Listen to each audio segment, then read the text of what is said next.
আজকে আমি আপনাদের সঙ্গে শেয়ার করতে চলেছি বাটা মাছ দিয়ে পেঁপে, আলু, কাঁচকলা, বেগুন দিয়ে একটা পাতলা ঝোলের রেসিপি।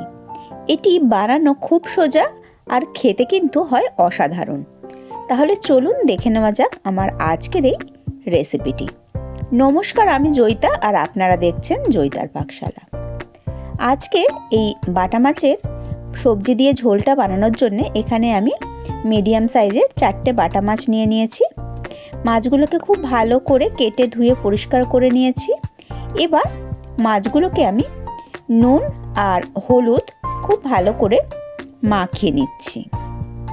মাছটাতে ভালো করে নুন হলুদ মাখিয়ে নিয়ে আমি 10 থেকে 15 মিনিট রেস্টে রেখে দেব। আর এখানে মাছটা রান্না করব বলে আমি নিয়ে নিয়েছি লম্বা করে কেটে নেওয়া কিছুটা আলু, কাঁচকলা নিয়েছি একটা, নিয়েছি কিছুটা বেগুন আর কিছুটা নিয়েছি পেঁপে। সমস্ত সবজিগুলোই আমি একটু লম্বা করে কেটে নিয়েছি। এবার আমি রান্নাটা শুরু করব। রান্নাটা শুরু করার জন্য প্রথমেই গ্যাসে একটা কড়াই বসিয়ে দিয়ে তাতে আমি দিয়ে দিয়েছি সর্ষের তেল। তেলটাকে খুব ভালো করে গরম করে নিয়েছি।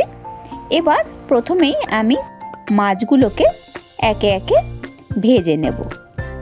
এই মাছ কিন্তু ভীষণ নরম মাছ। এই মাছ কিন্তু তেলে দিয়ে খুব একটা বেশি নাড়াচাড়া করা যায় না, তাই কড়াইটাকে কিন্তু এই মাছ ভাজার আগে ভীষণ ভালো করে গরম করে নিতে হবে। মাছটা মোটামুটি আমি মিনিট 2 খুব ভালো করে একটা পিঠ ভেজে নিয়ে তারপর আস্তে আস্তে অপর পিঠটাও আমি উল্টে দিয়েছি। এই রকমভাবে আমি মাছগুলোকে ভালো করে ভেজে নিয়েছি। যতক্ষণ মাছগুলো ভাজা হচ্ছে আমি এদিকে একটা মশলা বানিয়ে নিচ্ছি। তার জন্য একটা মিক্সিং জারের মধ্যে আমি নিয়েছি 2টো কাঁচা লঙ্কা, এখানে আমি নিয়েছি 1 ইঞ্চি পরিমাণ আদা, একটা বড় সাইজের টমেটোর আমি এখানে আধখানা নিয়েছি, ছোট চামচের 2 চামচ আমি এখানে নিয়েছি গোটা জিরে, আর এখানে আমি নিয়েছি ছোট চামচের 2 চামচ কালো জিরে। গোটা জিরের সাথে কালো জিরে দিয়ে এই রকমভাবে মশলা বেটে নিলে কিন্তু এর স্বাদ অসাধারণ হয়। এবার সমস্ত মশলাটাকে আমি সামান্য জল দিয়ে একটা মিহি পেস্ট বানিয়ে নিচ্ছি। এদিকে দেখুন মাছগুলো ভাজা হয়ে গেছে, মাছগুলো আমি তেলের থেকে তুলে নিয়েছি। এবার ওই তেলের মধ্যেই আমি দিয়ে দিয়েছি পেঁপে আর আলুর টুকরোগুলো। গ্যাসের ফ্লেমটাকে মিডিয়ামে রেখে আমি আলু আর পেঁপের টুকরোগুলোকে একটু ভাজা ভাজা করে নিচ্ছি।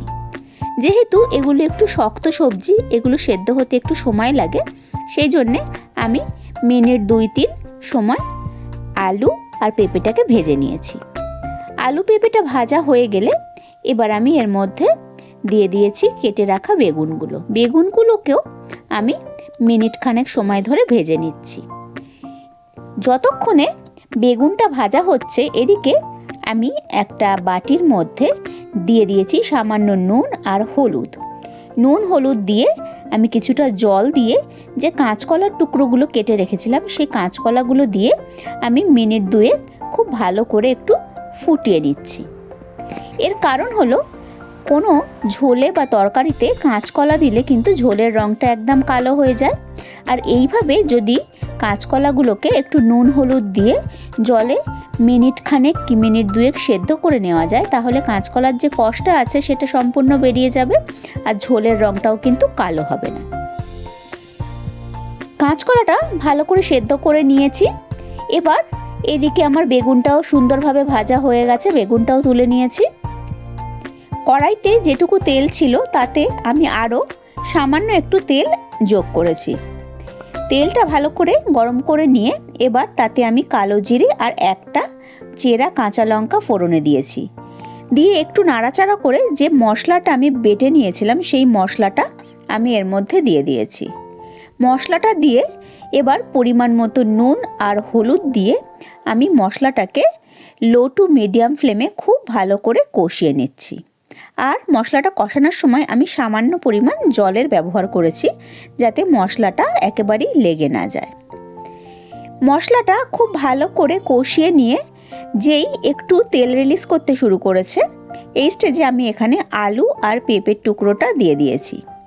আলু পেঁপেটা দিয়েও মিনিট খানেক সময় আমি ভালো করে কষিয়ে নিয়ে এবার আমি এর মধ্যে দিয়ে দিয়েছি সেদ্ধ করে রাখা কাঁচকলার টুকরোগুলো। কাঁচকলাটা দিয়েও এবার আমি আরও খানিকক্ষণ সময় খুব ভালো করে মশলাটাকে কষিয়ে নিয়েছি। এরপর আমি এর মধ্যে দিয়ে দিয়েছি উষ্ণ গরম জল। এখানে ঝোলের পরিমাণটা আমি একটু বেশি রাখবো, সেই জন্য কিন্তু জলটা আমি একটু বেশি ব্যবহার করেছি। জলটা দিয়ে এবার মিডিয়াম ফ্লেমে আমি 5 থেকে 7 মিনিট খুব ভালো করে সবজিগুলোকে ফুটিয়ে নিচ্ছি, যাতে সবজিগুলো খুব ভালো করে সেদ্ধ হয়ে যায় আর ঝোলটাও কিন্তু বেশ সুন্দর একটা মানে টেক্সচার এসে যায়, একটু ঘন হয়ে যায়। আমি 5-7 মিনিট বাদে একবার চেক করে দেখে নিলাম, পেঁপে আলুগুলো কিন্তু খুব ভালো মতো সেদ্ধ হয়ে গেছে। এবার আমি এর মধ্যে ভেজে রাখা বেগুন আর মাছটা দিয়ে দিলাম। মাছ আর বেগুন দিয়ে আমি আরও 3-4 মিনিট ভালো করে ফুটিয়ে নিয়েছি। তারপর একটা ঢাকা চাপা দিয়ে দিয়েছি, দিয়ে গ্যাসের ফ্লেমটা বন্ধ করে দিয়ে আমি 10 মিনিট স্ট্যান্ডিং টাইমে রেখেছিলাম। 10 মিনিট বাদে এই গরম গরম সবজি দিয়ে বাটা মাছের ঝোল কিন্তু আমি ভাতের সঙ্গে পরিবেশন করে দিয়েছি। তাহলে আজকে আমার এই মাছের রেসিপি আপনাদের কেমন লাগলো অবশ্যই কিন্তু কমেন্ট করে জানাবেন। আমি আবার হাজির হয়ে যাব কোনো নতুন রেসিপি নিয়ে নেক্সট এপিসোডে। ভালো থাকবেন, সুস্থ থাকবেন। ধন্যবাদ।